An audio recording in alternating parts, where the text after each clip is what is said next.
Hey everyone, welcome back to On Purpose. I'm so grateful that you're taking out time out of your day or evening, wherever you are in the world, to tune in, to learn, to listen, and to grow. And you know that my commitment to you is to bring you guests that I believe can expand your mind, enhance your vision, and help you live a better, happier, and healthier life. And today's guest is going to do exactly that. I've been reading his work, following it for some time as well. And even the other day when I was stopped on the underground, someone actually approached me and said, Jay, my friend who they were with at the time is struggling with cancer, is, having a really tough time. What's your one piece of advice? And it was literally, I was in a rush, we were moving around, and they're like, what's your one piece of advice? And I was like, you have to read Dr. Joe Dispenza's books. And that's what I said to them. So today's guest is a New York Times best-selling author, a corporate consultant, a writer, and a speaker who's spoken in over 33 different countries and in 6 continents. And his events are completely booked. I've just been hearing about how incredibly booked in advance they are, whether it's Niagara Falls or Cancun. Our guest today is Dr. Joe Dispenza. Thank you for being here, Joe. Happy to be with you, Jay. Yeah, really appreciate you being here. Like I said, I've been following your work for some time. I've recommended your work to many people. I've seen a lot of my friends benefit from your work. And for the few people who may not know who you are and what you do, in your words, how do you describe what you do? I get this question a lot when I get on an airplane and somebody sits next to me and you're going home, or we get into a conversation. I believe in human possibility, human potential, and I think that one of our biggest limiting beliefs is the belief of how limited we really are. And so my interest is to give people the science to begin to understand how powerful they really are. And I think that science really is the language that does that really well. And the new sciences like quantum physics and neuroplasticity, neuroscience, neuroendocrinology, psychoneuroimmunology, the mind-body connection, epigenetics, all of those sciences point the finger at possibilities. So I want to create a language for people from a philosophical or theoretical standpoint for them to begin to understand what's possible. But then I want to be able to have those people begin to wire that information in their brain completely, because learning is making new connections, right, in the brain. But remembering is maintaining and sustaining those connections. And it's so much easier to lose our vision than to remember it, right? So then we have to begin to hardwire the brain, or install the neurological hardware in preparation for an experience. So the more people understand what they're doing and why, then the how gets easier. So I want to then set up the conditions in an environment, in a workshop, where people can begin to apply or personalize what they learn so that they can have an experience. An experience then further enriches the brain. But the prize of an experience is an emotion.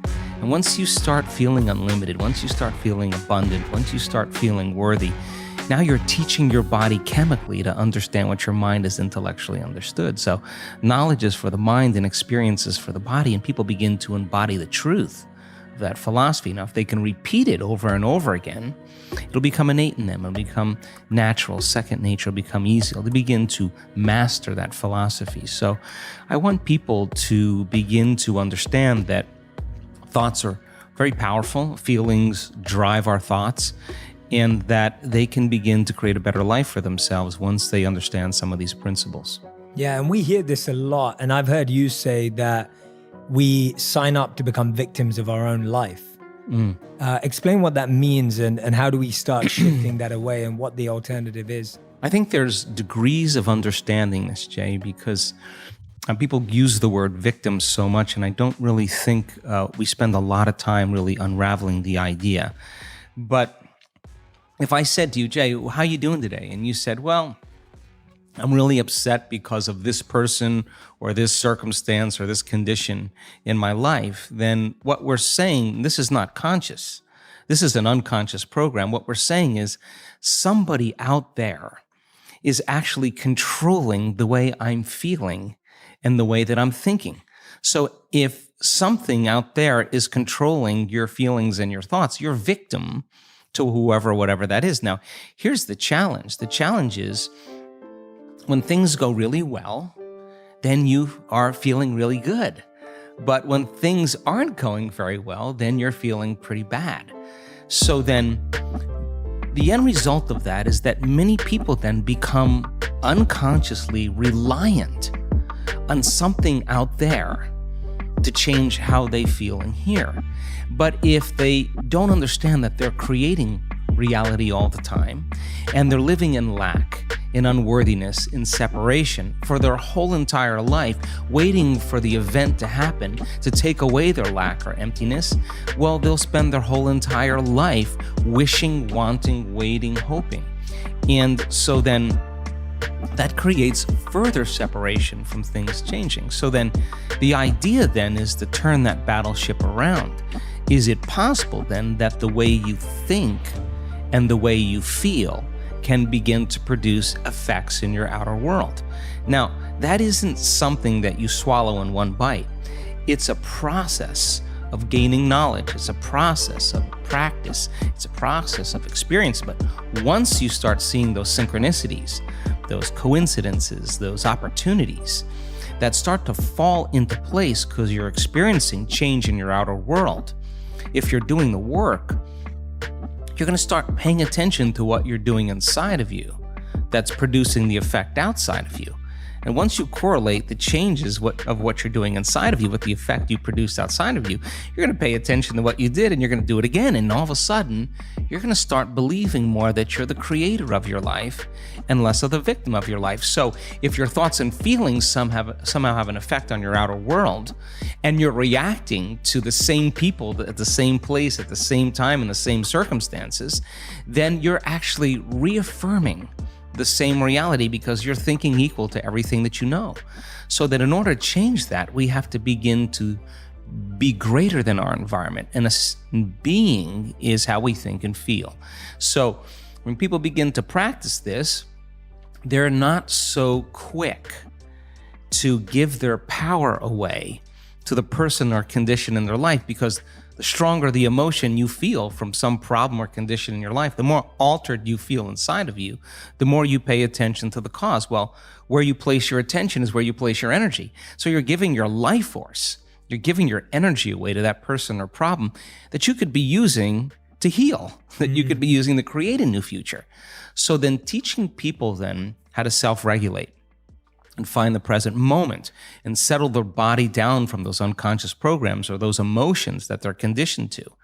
That's the work. And so then when you start lowering the volume to those emotions and you're doing the work and mastering yourself in some way, as you begin to change your emotional state, you're not going to be thinking about that person or problem, and you're going to begin to take your power back. And it literally begins to build a person's own electromagnetic field. Now, they have energy to heal. They have energy to create a new future. That's amazing. And before we dive into that, I want to ask you this, because we were just speaking about this earlier, that 10 to 15 years ago, a lot of people would have struggled with these ideas, and it took a bit of pushing, but now people are coming to the events that you're doing a lot more open. You know, all of these themes and topics are becoming more broader conversation. People are hearing about these ideas.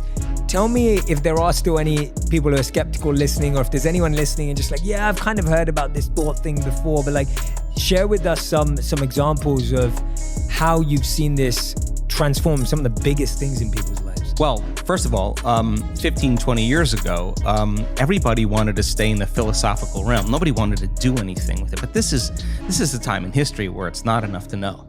This is a time in history to know how, because information is so available, right? I mean, you don't need a doctor, you don't need a priest, you don't need a rabbi, you don't need a governor, you don't need a teacher to gain information. You don't need an authority any longer.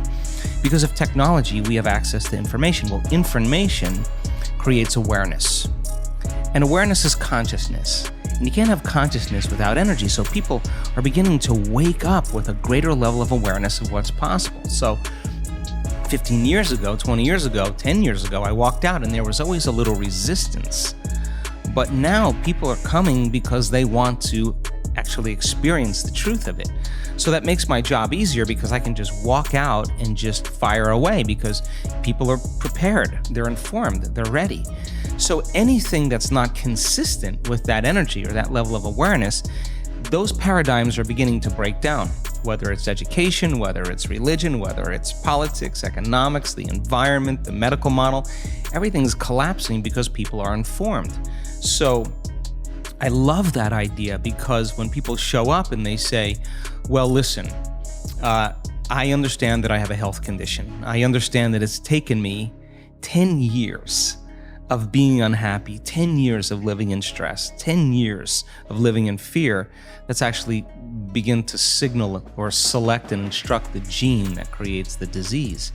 Well, it may take me some time then to unlearn that process, to break that conditioning process. So there's a practical understanding now. But something amazing has happened. I mean, we've spent over 10 years doing very advanced scientific studies. We've done over 8,500 brain scans. We've measured so many thousands of hearts, because if you're going to create a new future, it requires a clear intention and elevated emotion. Well, let's train our people how to create really, really high-level brain coherence and really, really, really self-regulating heart coherence. Why? Because if you're going to believe in that future that you're creating with all of your heart, it better be opened and activated, and you better know how to do that, and you better understand the science of what happens. We've measured gene regulation, 7,500 different gene regulations. We know you can change your gene expression in 4 days. We've measured it. You're not doomed by your genes. You're your own genetic engineer. That you can lengthen your life. And we've seen telomeres actually lengthen 60 days of meditation. That you add days to your life. You're changing your genetic future. That you can strengthen your immune system by thought alone. That's the evidence from the scientific perspective. And people love the evidence because they start to see that's possible. You're not going to find that in a pharmaceutical commercial. You're not going to find that out there in the world. You got to really be hungry and look for it. So then that sets the stage for the person to come and want to have that experience. There may not be so quick to say, hey, I want to heal my body right away. They may say, I need to get my brain and heart coherent first. And I got to begin to put my effort into learning how to do this, like learning any skill. Then you have testimony, which is people with stage 4 cancers, people that are blind, that are seeing, people that are deaf, that are hearing, people with tumors on their thyroid, people with Parkinson's disease, with myasthenia gravis, with MS, with rare genetic disorders that medical science had no solution for, that struggled with all the conventional approaches and got absolutely nowhere, and then started doing this work. And now they're standing on the stage in front of 1,000 people and saying, yeah, I had stage 4 cancer. I did all the treatments. I did the chemotherapy. I've been getting worse.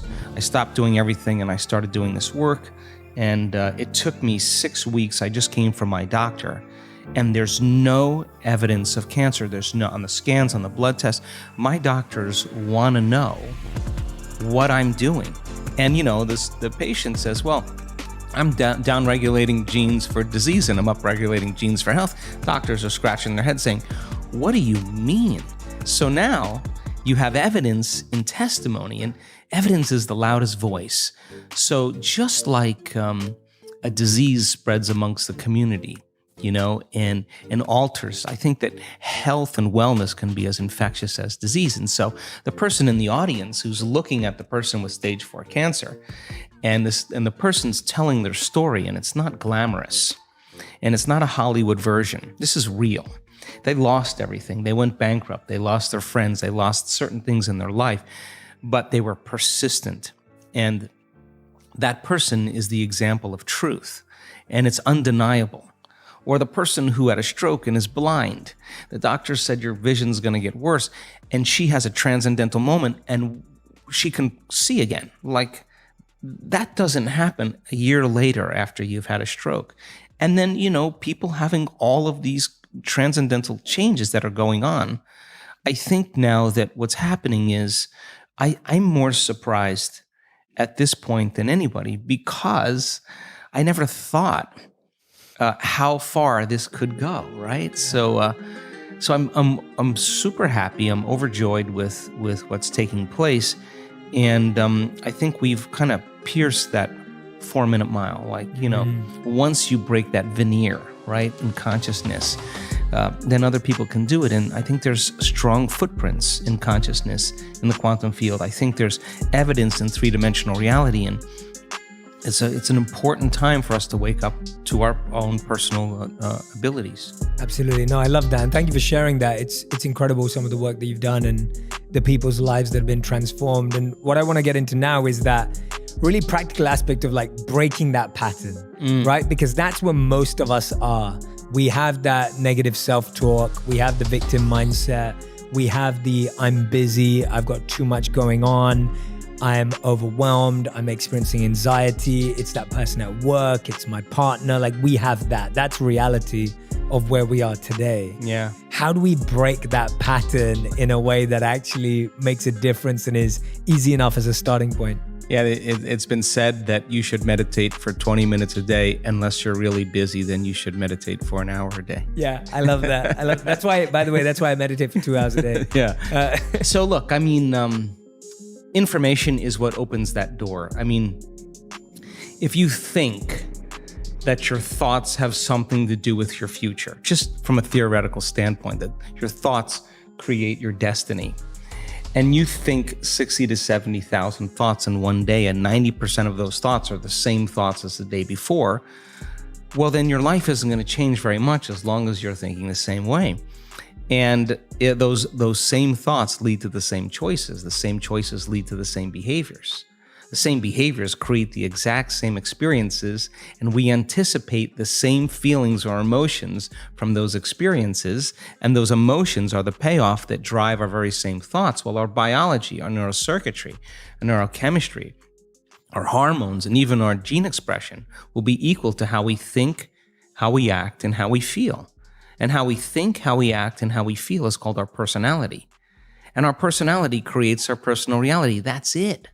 So the present personality who's listening to this show has created the present personal reality called their life. So if you can latch on to this idea, if you want to create a new life, a new personal reality, you got to change your personality, which means you better start thinking about what you've been thinking about and changing it.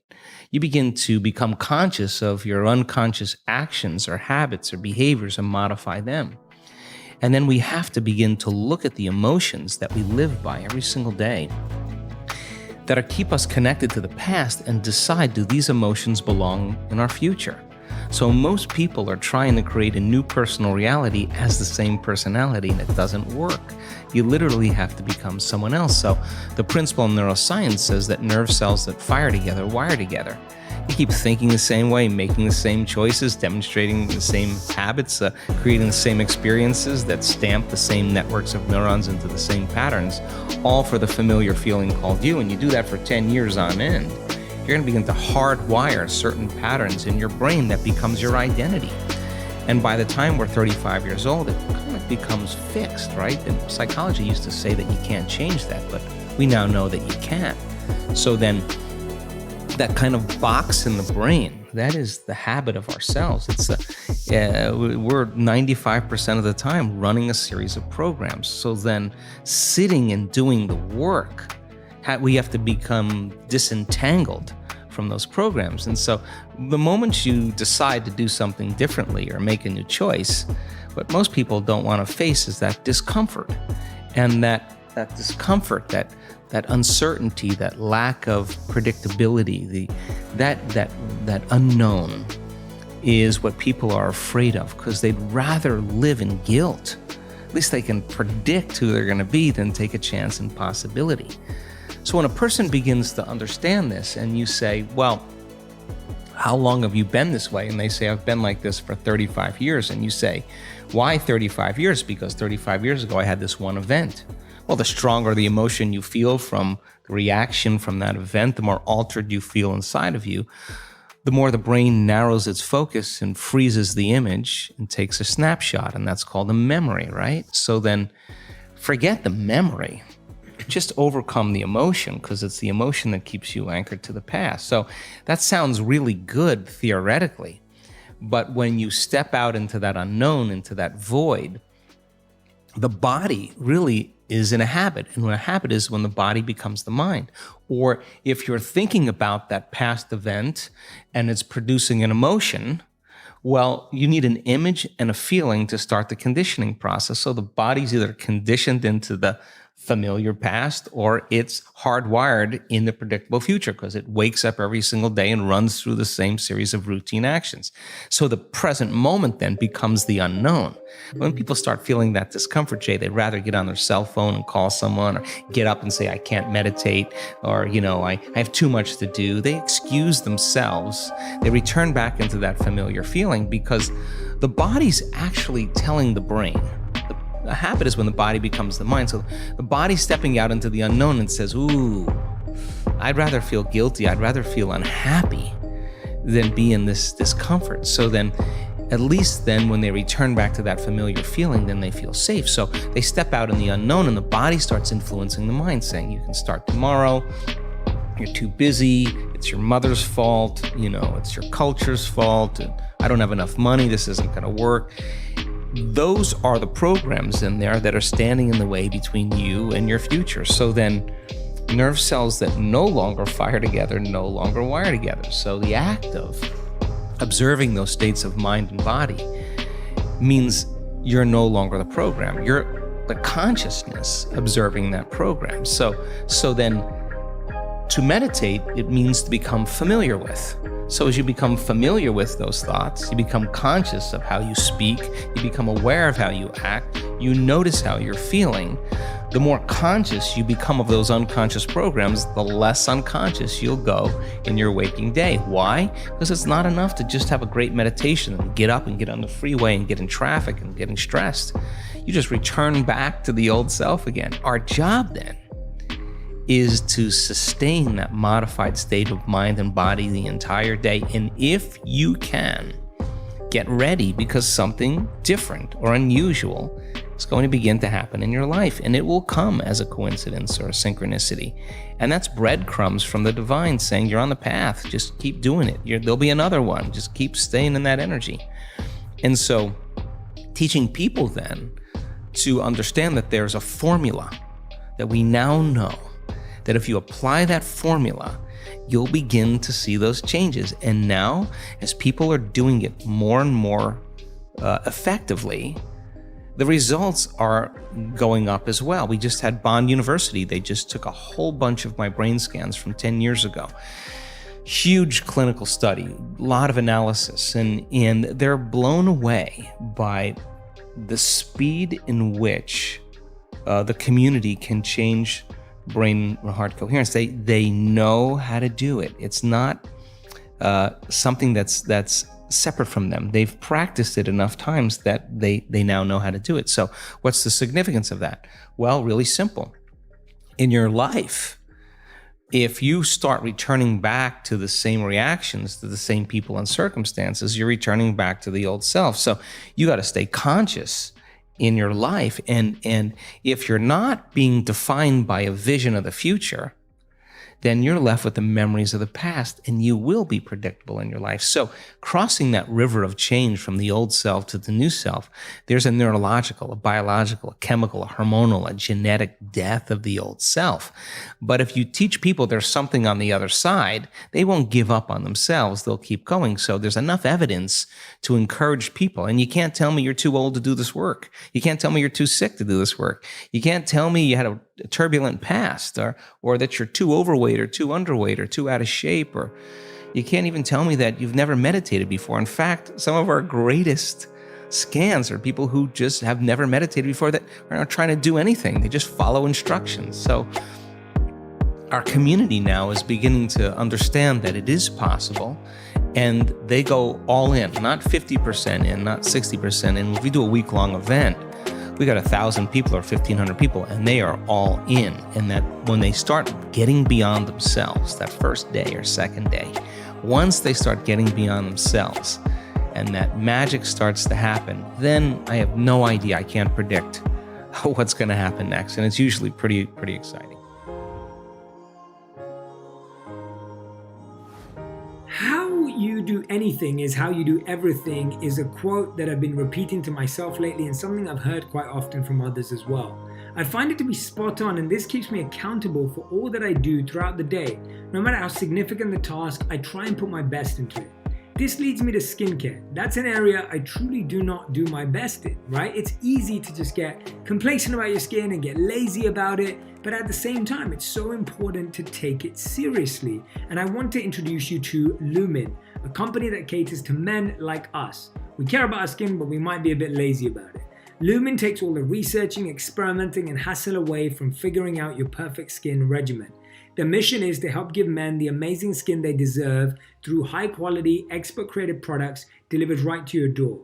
All of their products are formulated specifically for men's skin and made to target skin issues with maximum efficacy using top-notch ingredients like charcoal, green tea extract, and vitamin C. To me, this isn't just a luxury. You need good skin health, especially as you get older, to prevent long-term damage. Skin is also the largest organ of our body. We need to take care of it. As some of you know, I'm using Ultra Hydrating Moisturizing Balm daily now. My skin simply feels better to the touch and it improves the appearance of my face within minutes. If you deal with any type of dryness, this moisturizing balm is the best. Next time I'll let you know my review of their anti-fatigue eye patch. Curious to try it out since I'm spending so much time looking at screens, and I'm sure you are too. You deserve to look and feel your best, and here's where you start. Go to luminskin.com/purpose to get a 1-month free trial of everything you need to start your skincare journey at home. That's luminskin.com/purpose to get your first month free. luminskin.com/purpose. As you know, what we focus on expands. If you don't have proper visibility over your financials, your HR, your inventory, your e-commerce, and more, how can you truly grow a business? It just doesn't add up. Businesses that do well strategically manage all the above by embracing new technologies. Those who do not simply fall back. Smart companies run on NetSuite by Oracle, the world's #1 cloud business system. Whether you're doing $1 million or hundreds of millions in sales, NetSuite lets you manage every penny with precision. You'll be able to compete with anyone, work from anywhere, and run your whole company right from your phone. Join over 20,000 companies who trust NetSuite to make it happen. NetSuite surveyed hundreds of businesses and assembled a playbook of the top strategies they're using as America reopens for business. Receive your free guide, 7 actions businesses need to take now, and schedule your free product tour at netsuite.com/J. Get your free guide and schedule your free product tour right now at netsuite.com/J. That's netsuite.com/J. It's been said that when the pain of staying the same outweighs the pain of change, then we will change. Yes, exactly. Right? How bad does it have to get? Right? Yeah, exactly. And it's like, why is it that we get so attached to that old self? Like, what is it about it? Is it security? Is it safety? Is it familiarity, as you said?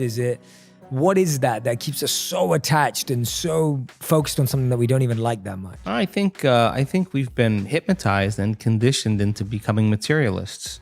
I think that we define reality with our senses. And I think that is one of the biggest delusions. So the fundamental question is, can you believe in a future that you can't see or experience with your senses yet, but you've thought about enough times in your mind that your brain has literally changed to look like the event has already occurred? Now, the latest research in plasticity says that's absolutely possible.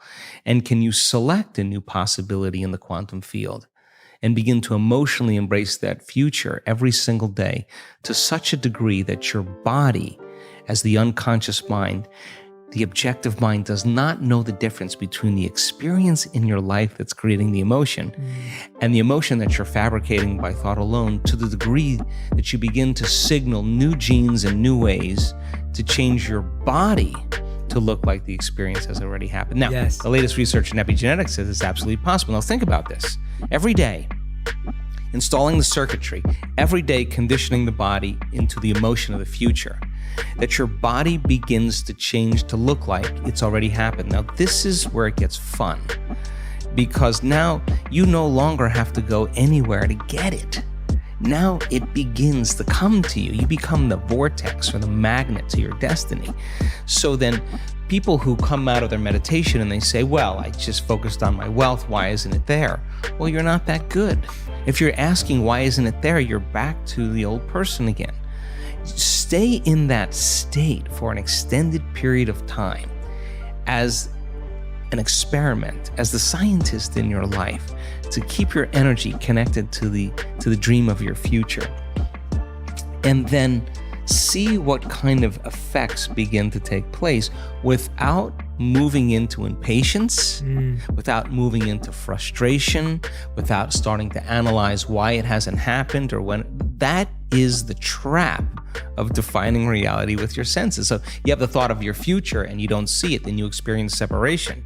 But people who are practicing this work, they have the thought of their future and they feel the emotion of their future. They're still connected to it, right? So that takes practice.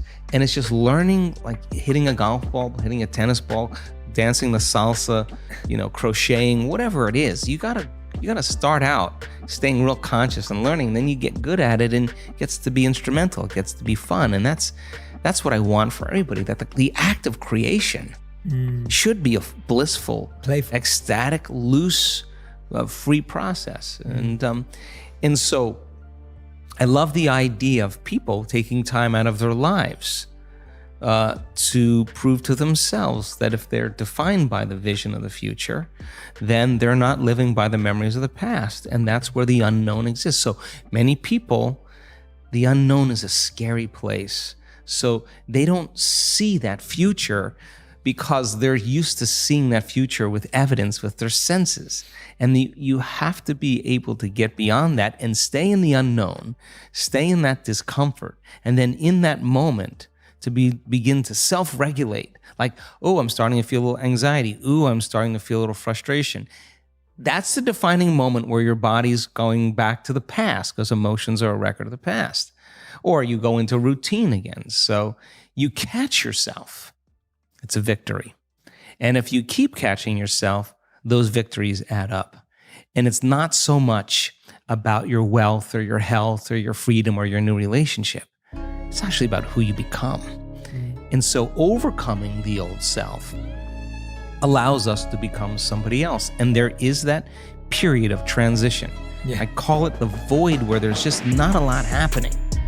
And you just got to be able to keep going and continuously get to the end of your belief, where most people stop. I just had a fabulous conversation with someone this weekend. Broke through to the other side, and now there's so much magic happening around this person.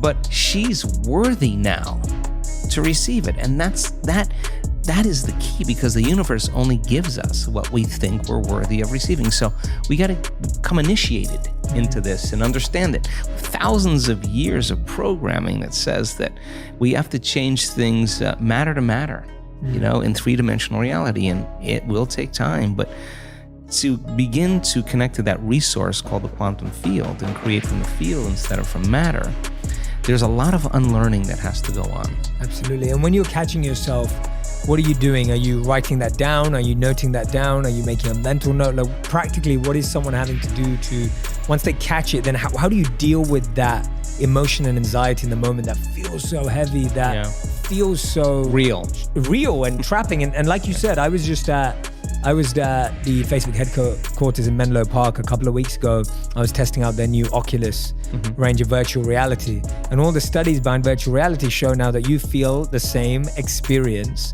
of hanging off the edge of a cliff in virtual reality, and your body displays the same symptoms as they would if you were actually hanging off a cliff. So just showing how imagination does mirror the other way too through virtual reality. But how that feels so real. Like our body gets, when you're stepping out off the ledge, you're doing it as if it's reality. And so that anxiety feels so real. What do you do after catching it? What happens to that emotion?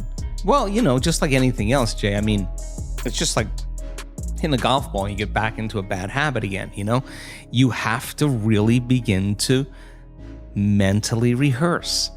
So you ask yourself at the end of your day, I do this every day. How'd I do? How'd I do today, bro? How'd you do? Did you do good? Where'd you fall from grace? What was it that caused you to go unconscious for the rest of the day? Like, what was that moment? Now, if you're a student of life, you'll begin to contemplate, well, it was that person that said that thing, then I reacted, or I got this email, or things didn't go my way, and I started feeling angry or frustrated or fearful. The next time that happens, how could I evolve my experience? Now, You may have to search for some answers of the best model to build, or you may actually have a long contemplation and start to go, God, the next time that happens, I think I'm going to do this, or I'm going to do that, or I'm going to plan my behaviors. And the act of closing your eyes and rehearsing what you're going to do begins to install the neurological hardware in your brain to look like you already did it. Now the brain is no longer a record of the past.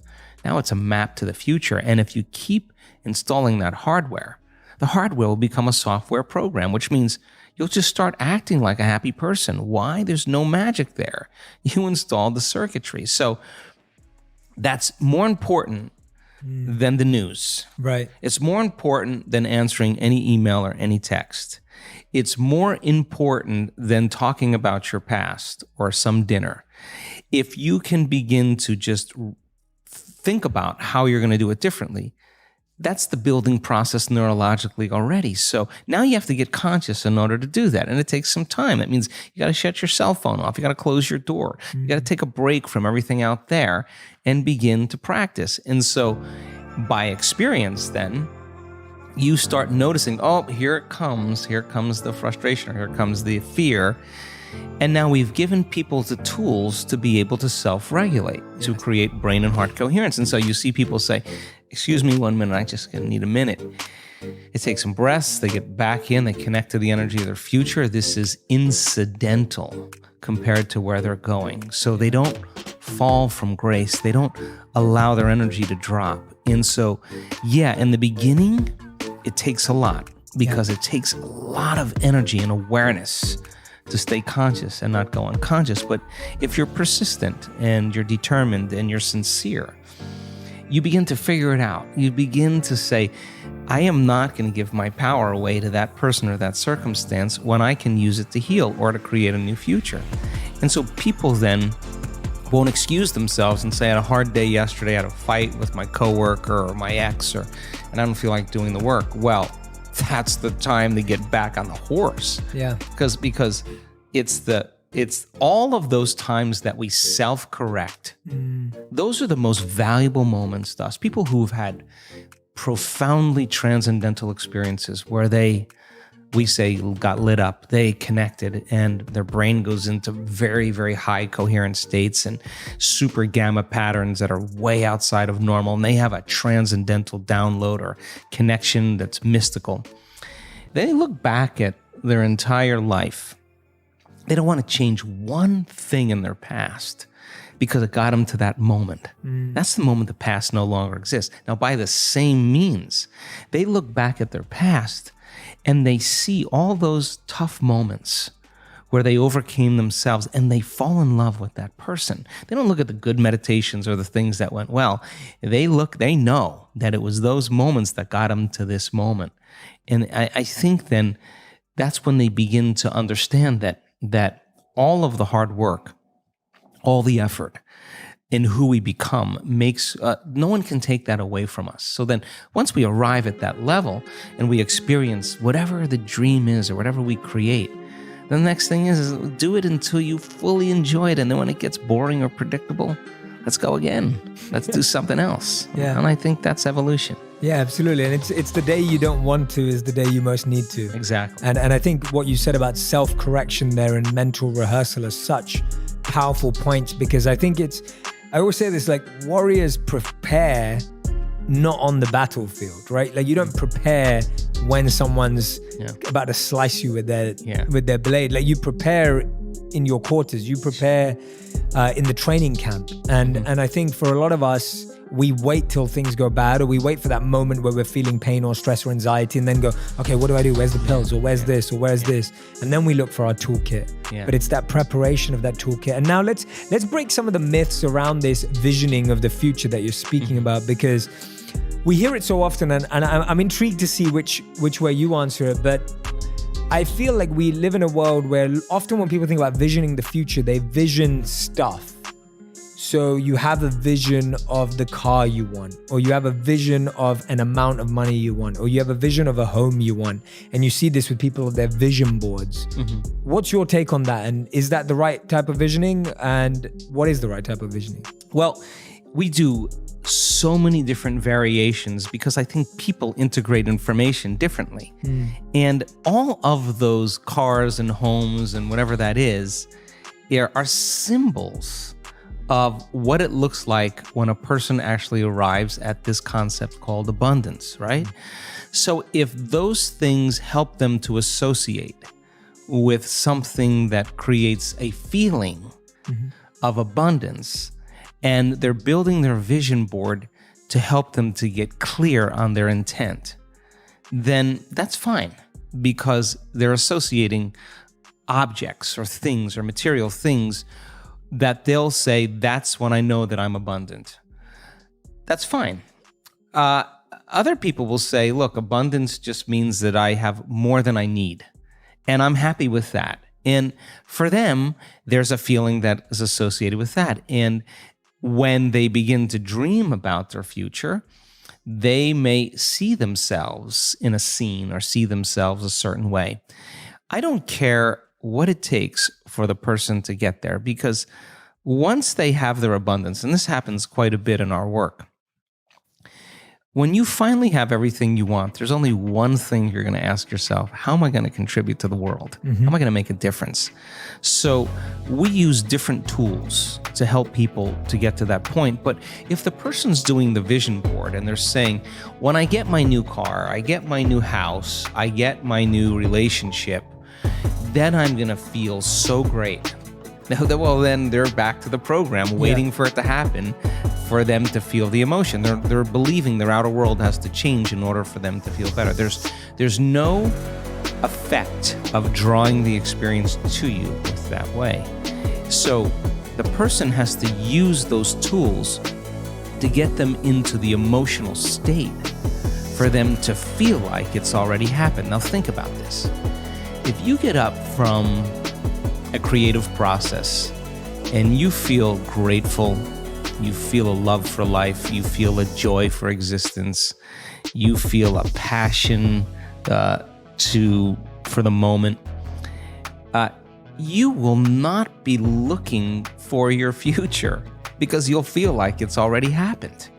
It's the moment that we start feeling those self-limiting emotions, that we feel separation, and then we start looking for it again. Well, then, if you're waiting, you're not creating, you're in separation again. So then, whatever it takes for you to move into a state of being. And what is a state of being? Thoughts are the vocabulary of the brain. Feelings are the vocabulary of your body. How you think and how you feel creates your state of being. So then if you wake up in the morning and you come back to your senses with a clean slate and you say, I don't feel anything, and you say, well, let me start thinking about all the problems in my life. Well, all those problems are connected to different people or different objects or things at different times and places. The moment you remember your problems, a memory is a record of the past. You're thinking in the past. Every one of those problems has an emotion associated with them.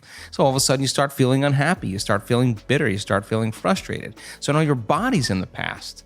So then most people then create a state of being that's connected to their past. And if they're in the familiar past, then they are going to crave the predictable future, and they're going to fall back into routine. So then we want people then to get very clear on that vision of their future, however they do it, and begin to combine that clear intention with an elevated emotion.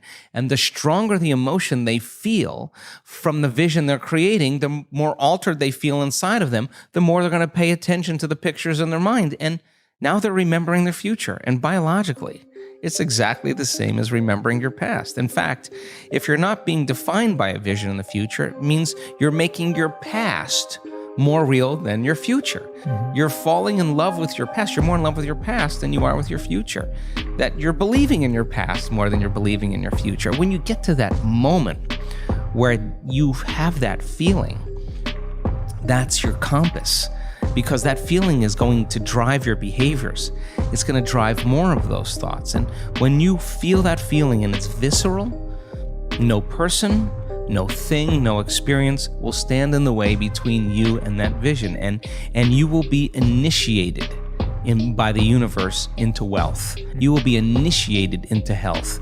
You'll be initiated into freedom. Those people, all those people that have healed themselves of all those different health conditions, they are so humble and so happy, and they feel so great that they would never trade this feeling because of what you thought of them. They've left that program behind a long time ago. They actually don't care how you think of them. They actually are so happy with themselves that they're no longer dependent on anything outside of them. Now, I think that's a really important moment, because that's the moment we give people permission in our lives to do the same, right? And I think that more and more people are beginning to figure that out as they do this work. If you're like me, you've been purchasing a lot more online during this time. And if you're an online seller, this can actually be a great opportunity for you to make sure that you have the right tools. Your biggest obstacle is meeting the demands that come with new orders. Simply put, ShipStation.com is going to be the fastest, easiest, and most affordable way to manage and ship your orders. I've tried different companies, but me and my team agreed there's no better choice than ShipStation. Getting a lot of orders, tracking them, choosing the carrier, getting the best rate, and sending out as fast as you can be so stressful. Using them makes shipping the least of your worries and allows you to focus on your work and your business. ShipStation is the #1 choice of online sellers. You'll ship more in less time with the best rates available. I stand by that. My team only uses ShipStation, and this way we're never late on deliveries and are able to track everything seamlessly. Even on your phone, it's just a headache we do not want to worry about. No matter what you're selling, this is the best way to go about shipping it out. ShipStation works with USPS, FedEx, UPS, even Amazon Fulfillment, so you can compare and choose the best shipping solution for you and your customer. Right now, On Purpose listeners can try ShipStation free for 60 days when you use offer code PURPOSE. Make sure your business is ready to meet the demands of delivery culture. Get started at ShipStation.com today. Click on the microphone at the top of the homepage and type in PURPOSE. That's ShipStation.com, then enter the code PURPOSE. So I know that there's tons of fitness apps out there and resources to get a great workout in, but there's none like Fitbod. I was hesitant to try it out since I sometimes work out with a personal trainer and already know my go-to exercise routine, and I'm used to the way I do things. But I also love it when things are backed by data, and this app's algorithm factors in your goals, your experience level, equipment, your workout duration, and muscle recovery to strategically craft the perfect total body workout program just for you. Now, I've not really found anyone else that does this. With each workout, the app learns your abilities and plans fresh, new workouts so that it's exciting and stimulating for you as well. Now, my experiences with their app has been a 10 out of 10. I love that I can create more than one profile and they give me a workout tailored to it. For example, one of my profiles is when I'm at the gym, so the app knows what equipment I have available to use, and my home profile, which usually consists of just body weight movements. Remember, if you can't measure it, you can't improve it. All my workouts are easily logged, which includes my volume, calories burned, and exercises performed. This is why Fitbod is able to perfectly tailor my next workout because of all the data that they seem to collect and put into practice. I enjoy getting workout notifications with a preview of what's to come, and it's literally like having a full-time personal trainer who's highly qualified and just creates programs for you. It's so cool that they take into consideration what muscles I've used and make sure to create a program that will allow them to recover while targeting different areas. They make it so easy to log every set you do, recording reps and weights as well. After a few workouts with them, they recommend I increase my weight load, and it's pushing me to do much more than I used to, but nothing I'm not capable of. Fitbod is super easy to use and even has HD video tutorials to make learning new exercises so simple. It integrates with other fitness and health apps like Apple Health, Fitbit, and Strava. Try it for only $9.99 a month or $59.99 a year. Plus, you can try 1 month of workouts absolutely free. Get excited about working out again. This is the way. Get a personalized fitness plan that helps you work out smarter at fitbod.me/onpurpose. Try Fitbod for free for 1 month when you sign up today at fitbod.me/onpurpose. That's 1 month free when you sign up at fitbod.me/onpurpose. Absolutely, yeah, and I love that. I often say that if you're always waiting for happiness, then you're not creating your happiness, and you said the wait and create. And I really think that that's such a powerful message, and let whoever's listening or watching right now, like, let that really sit with you, because if you're always waiting, if you're always postponing, if you're always delaying, if you're always expecting, again, like you said, an external thing to change your internal reality, then you're again back at level one. Yeah, and look, I mean, we're in a convenience-based society. I mean, if you lose your internet connection or your cell phone doesn't do what it's supposed to, people get angry. Like, that's 20 seconds, right? So here you are creating something out of nothing, and you don't have the patience. Well, that has to come out, because a very, very masterful person who is abundant had to own impatience. So then never make it be about the end result. Make it be about effort.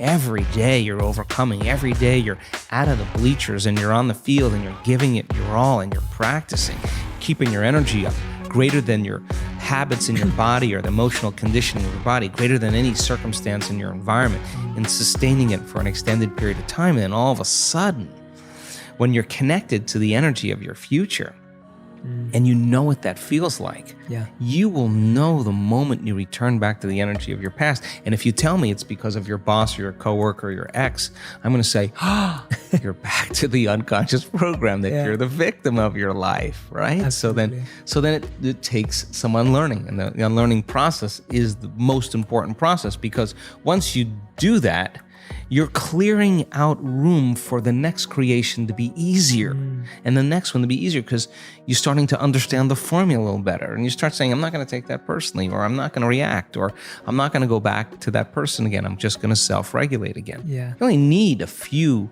experiences to know that this is the truth. And then you start managing your attention, and you manage your energy a lot better. And I think that I always say, I don't care that you fall off the horse. I just care when you get back on, right? Because some people fall off and then they have to go into guilt and analysis, and they take weeks. And well, you could have just said, I fell off. Let me just get back on and keep going here. Yeah. I've heard you say that people use and I talk a lot about relationships in a lot of my content. My audience likes learning about relationships. They're obviously such a big part of our life. I've heard you say that we use relationships as a mechanism for our addictions to certain emotions. And tell me how we do that and how to snap out of that, because I think sometimes we're kind of like, okay, well, I'm not doing it, but you're using someone else as your crutch. Well, look, I mean, I think that emotions are energy in motion. And so let's just say that we share the same experiences, okay? We're friends and we share the same experience. You're from London, I've been to London, my daughter lives in London, and we have, hey, you do this, I do that, you did that, you own this, I own that, So what we do is we actually look to see when we meet people if we're matching neurologically, if we're matching emotionally. So if we share the same experiences, we share the same emotions. And if we share the same emotions, we can relate to one another. So this is where it gets sticky. So then the moment you start saying, that person did that to you once, that person, I had a similar experience, that person did that to me. Now we open the door, like, I'm gonna use you to reaffirm my attachment to that emotion. And let's just work it up so that you can suffer and I can suffer, and then we can have a conversation. And literally, we're sharing the same energy. And if we're sharing the same energy, we're sharing the same information. And we're bound by an invisible field of energy that keeps us connected. So then what does it take to break that energetic field? An energy that's greater than the energy that's holding it together. That's how you separate atoms that become a molecule.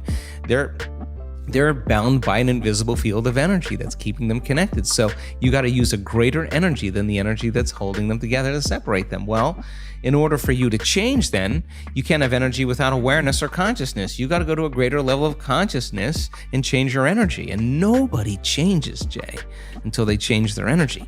And when they change their energy, they change their life. So then you may say, well, this person, I use this person, and I use my enemy to reaffirm my addiction to hatred. I use my coworker to reaffirm my addiction to judgment. I use my ex to reaffirm my addiction to resentment. That we have these different people in our lives that we need to remind us of who we think we are. The enemy dies and you find another one. Your coworker leaves and you start judging another one.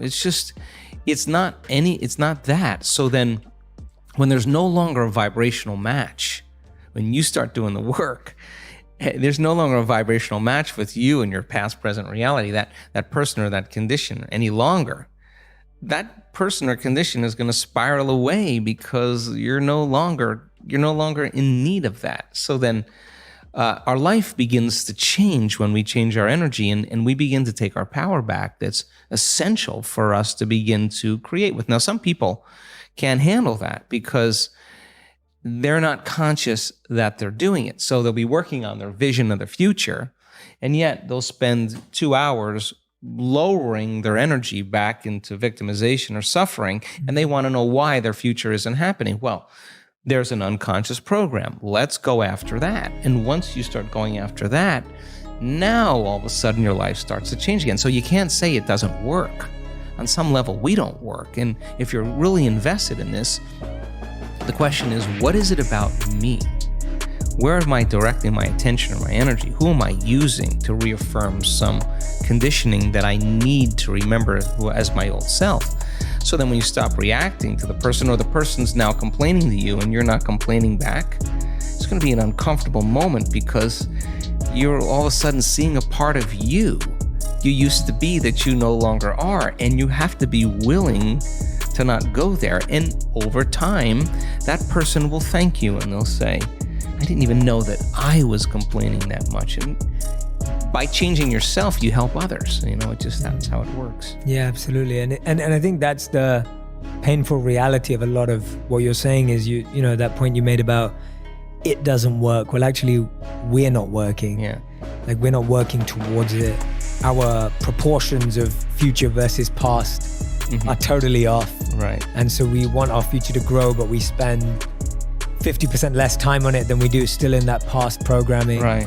And I think that's kind of like the hardest pill to swallow. It is. It's like the most painful one. But look, how bad does it have to get? I mean, to what denominator, to what lowest level do you have to reach before people really make up their mind to change? My message is, why wait? I mean, when you're feeling so altered emotionally, you feel so bad, that's the moment you could actually see yourself for the first time, because you're not answering your cell phone, you're not responding to all your texts, you're not watching TV, you're not going out to dinners, you're not calling people back.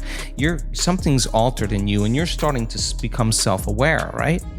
So then people wait to that lowest moment where they can start to see themselves through the eyes of somebody else. Well, if you're waking up every day and you're combining a clear intention with an elevated emotion, and you're changing your emotional state to be elevated, you could still see the old self from an elevated point of view and stay conscious than from a limited point of view. And that's what I want for people. Like, let's go. I mean, what do you got to lose? People are going to start wondering, like, did you change your medication? What's up with that guy? Something's different about him. You're not predictable any longer, right? And I always say to our community, when you're changing, you just stop talking about it. Yeah. You're just too busy being it. Something's happening, and that's the repetition of getting a few days in a row of that really well. I always say, God, if you had a great meditation, you wake up feeling better at the end of that meditation than when you started, and you do that the next day, and then the next day, you're going to start feeling better all the time. And that your body's going to start feeling better, and everything's going to start feeling better, and you're going to start feeling better about life. So then we have 1,000 reasons. I have more than 1,000 reasons every day to be unhappy with managing companies and staff and people, all that. But then when you rise above that and you choose just who you want to be, I think it makes a big impression on your family, first yourself, and your family and your friends and the people you work with, and then finally our communities. So I think that people are starting to figure that out there. And when they imagine oxytocin levels in our student body, the love hormone, the love chemical, 200 times outside of normal. The latest research on oxytocin is slight elevation in oxytocin. It's impossible to hold a grudge. Now, so then what that means is you feel so amazing that why would you want to hold a grudge against that person? So forgiveness then is not something that you have to try to do to be spiritual. It's the side effect of saying, I don't want to give up this feeling for you or anybody, so I'm letting it go. I'm freeing you, I'm freeing myself, and my goodness, there's more liberation of energy. I call that the natural state of being, and we're knocking on that door. Why?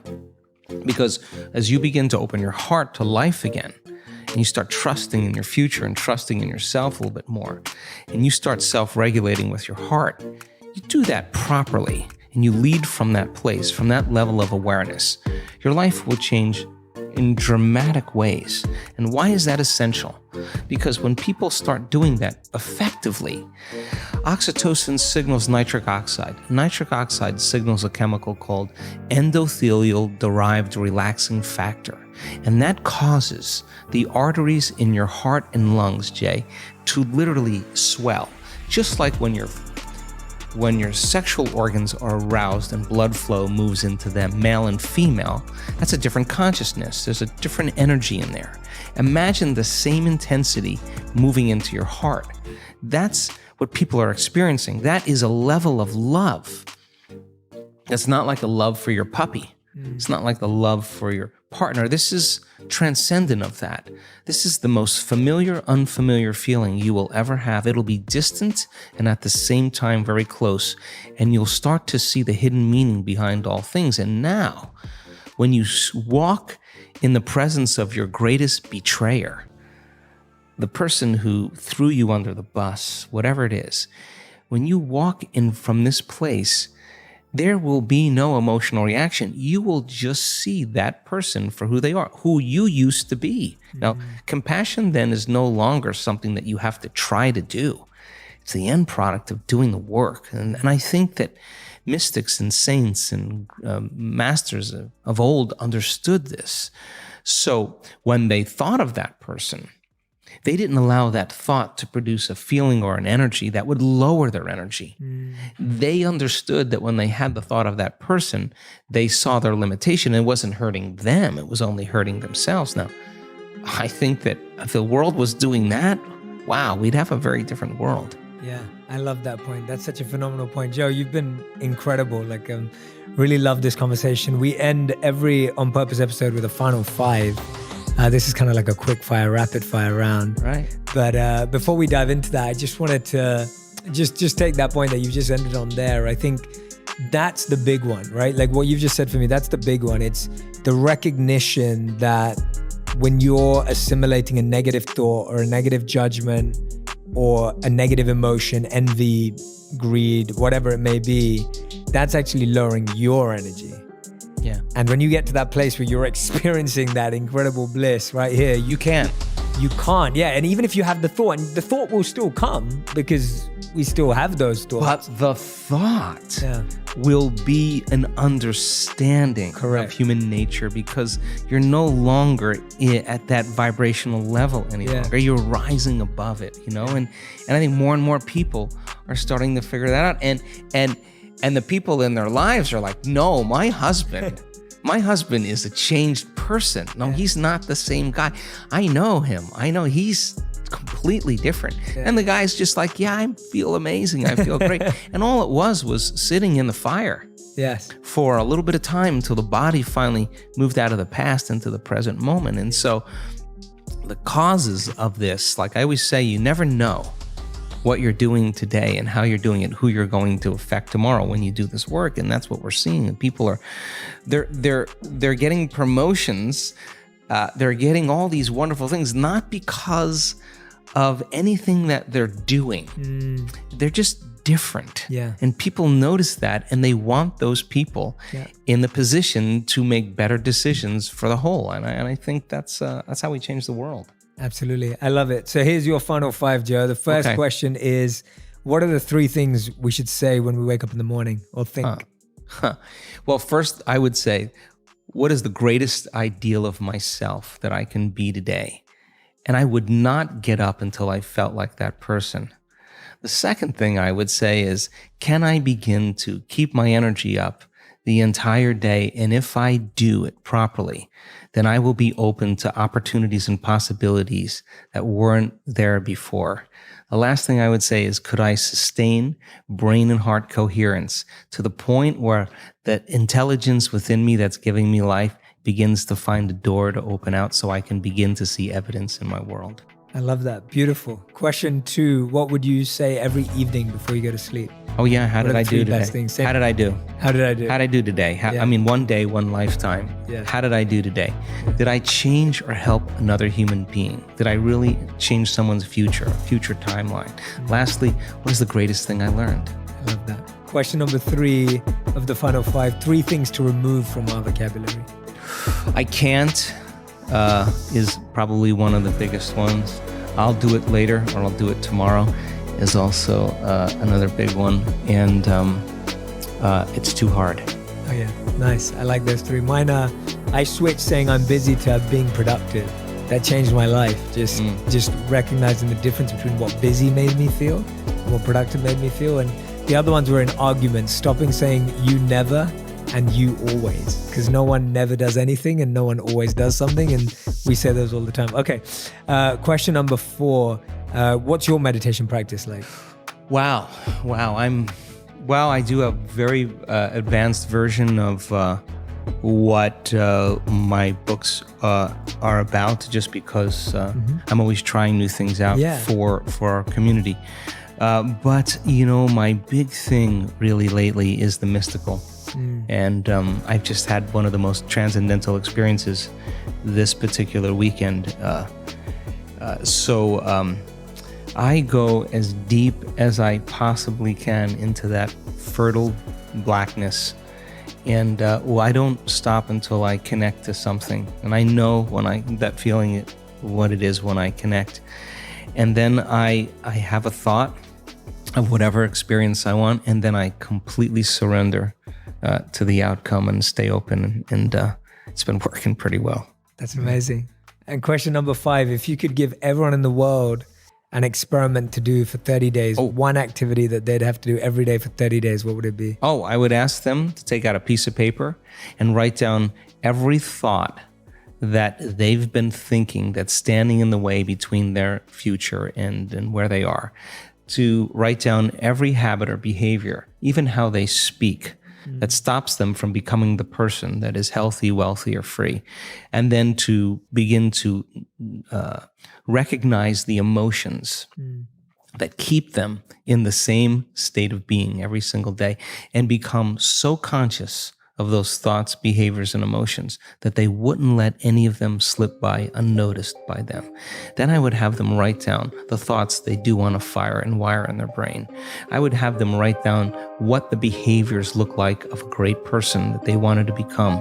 And I would have them practice thinking about it and practice rehearsing it. And then I would say to them, what emotions would you feel when your future happened? Because you have to teach your body emotionally what that future feels like before it happens. And every day, if you practice that diligently and sincerely, and just become conscious of who you no longer want to be, and keep becoming conscious of who you do want to be, you should begin to see evidence in your life. And when it comes in a way that you least expect, that surprises you and leaves no doubt that it's come from a greater mind, then you'll be inspired to do it again. And now we believe we're more the creators of our lives and less of the victims of our lives. I love that, Joe. That's amazing. Thank you so much. You're welcome. Incredible final 5, great answers, great responses. Is there anywhere that you'd like to help my audience learn to find more about you? Any particular book right now? Any of the events that are coming up? I know you said they're all booked up in advance anyway, but anywhere that they can go to find out more about your work? And I think you can go to the website, drjoedispenza.com. It's just DRJOE Dispenza.com. And then, if you're interested in doing like a week-long event, I mean, that's where the magic happens. I mean, miracles of biblical proportion lately, in fact. There's a progressive workshop that's a preparation. It's an online progressive, and it's like a 9-week course. You can do it in a weekend if you want. But that is kind of the basics for people to get introduced to the work, and then they'll be ready for a week long. And again, the week longs, we try to do one a month in different parts of the world. Amazing. Yeah. That's awesome. Well, thank you so much for You're coming on the welcome, show. bro. I really appreciate you. Yeah. And everyone who's been listening or watching back at home, in the car, if you're traveling, wherever you are, I hope that you take a moment to listen to this one again. There were so many great insights that I highly recommend doing. And there were so many practical activities as well. So just taking a bit of time out. Remember, it's not that it doesn't work. It could be that we're not working. So just putting in that much more effort instead of the excuses, and using that energy wisely to just take a bit of time to go through these activities could be a huge step forward for you. I hope you're going to try them out. I'm sure Dr. Joe Dispenza is happy that you're going to try them out as well. Thank you so much for being part of this community. Anything that he said or we said in this session that resonated, make sure you share it on Instagram, Twitter, and Facebook. I love looking out for what's resonating with you, what's connecting with you, and I try to share as many of them as I can as well. Thank you so much for listening and watching. Lots of love.